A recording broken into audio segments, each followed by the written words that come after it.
మహానాడు తెలుగుదేశం పార్టీకి పెద్ద పండుగ. క్యాడర్లో నూతన ఉత్సాహం నింపడమే కాదు, పార్టీ భవిష్యత్తు నిర్ణయించే కార్యక్రమం అది. ఈసారి మహానాడుకు సింహపురి వేదిక కాబోతోంది. నిజానికి ఉత్తరాంధ్రలో నిర్వహించాలనుకున్న నెల్లూరుకి మార్చింది టీడీపీ. తెలుగుదేశం పార్టీ మహానాడు ఈసారి నెల్లూరు జిల్లాలో జరగనుంది.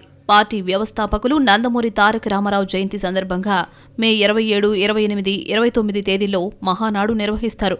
ఈసారి ఉత్తరాంధ్రలో నిర్వహించాలి అనుకుంది టీడీపీ అధిష్టానం. పార్టీలో చర్చల అనంతరం సింహపురికి షిఫ్ట్ చేశారు. ఉత్తరాంధ్ర నుంచి నెల్లూరుకు మహానాడు షిఫ్ట్ చేయడానికి ప్రధాని మోడీ పర్యటనలే ప్రధాన కారణమని తెలుస్తోంది. భోగాపురం ఎయిర్పోర్ట్ ప్రారంభోత్సవానికి ప్రధాని మోడీ జూన్ లేదా జూలైలో ఉత్తరాంధ్రలో పర్యటించబోతున్నారు. ఈ క్రమంలో ఉత్తరాంధ్రలో భారీ బహిరంగ సభలు నిర్వహించేందుకు తెలుగుదేశం పార్టీ ప్లాన్ చేస్తోంది. మహానాడు కూడా అక్కడే నిర్వహిస్తే తక్కువ వ్యవధిలో 2 భారీ రాజకీయ సభల నిర్వహణకు క్యాడర్ సమాయత్తం కాదు అనే భావన టీడీపీ అధినాయకత్వంలో ఉంది.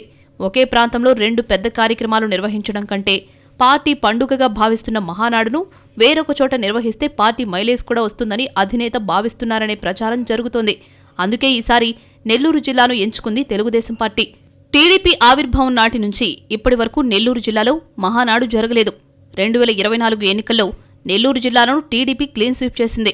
ఆ బలాన్ని నిలుపుకోవడంతో పాటు దక్షిణ కోస్తాల్లో కేడర్ను రాబోయే స్థానిక సంస్థల ఎన్నికలకు సిద్ధం చేసే వ్యూహంలో భాగంగా నెల్లూరు జిల్లాను మహానాడు నిర్వహణకు ఎంచుకుంది టీడీపీ. మహానాడును గ్రాండ్ సక్సెస్ చేసి సింహపురిలో తెలుగుదేశం పార్టీకి తిరుగులేదన్న సంకేతాలను పంపాలన్న ఉద్దేశం టీడీపీ అధిష్టానంలో ఉంది అన్న టాక్ వినిపిస్తోంది. నెల్లూరు జిల్లా టీడీపీ అధ్యక్షుడిగా బీదార్ రవిచంద్ర ఉన్నారు. ఆయన సారథ్యంలో తెలుగుదేశం బలంగా ఉంది. 2 మంత్రులు, ఎంపీ, ఎమ్మెల్యేలను సమన్వయం చేసుకుంటూ పార్టీని మరింత బలోపేతం దిశగా తీసుకెళ్తున్నారు రవిచంద్ర. ఈ క్రమంలో మహానాడు నిర్వహణ వారందరికీ ప్రతిష్టాత్మకంగా మారింది.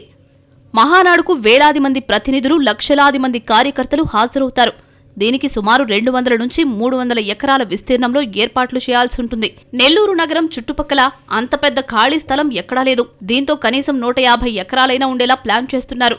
నెల్లూరు రూరల్, కోవూరు, సర్వేపల్లి నియోజకవర్గాలలో ఉండే అనువైన స్థలాలను జిల్లా నాయకత్వం పరిశీలిస్తోంది.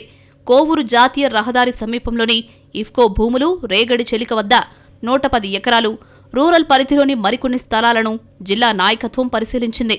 చూసిన స్థలాలలో వాస్తు దోషాలు లేకుండా రవాణా సౌకర్యాలకు అనువుగా ఉండేలా జిల్లా నాయకత్వం ప్లాన్ చేస్తోంది.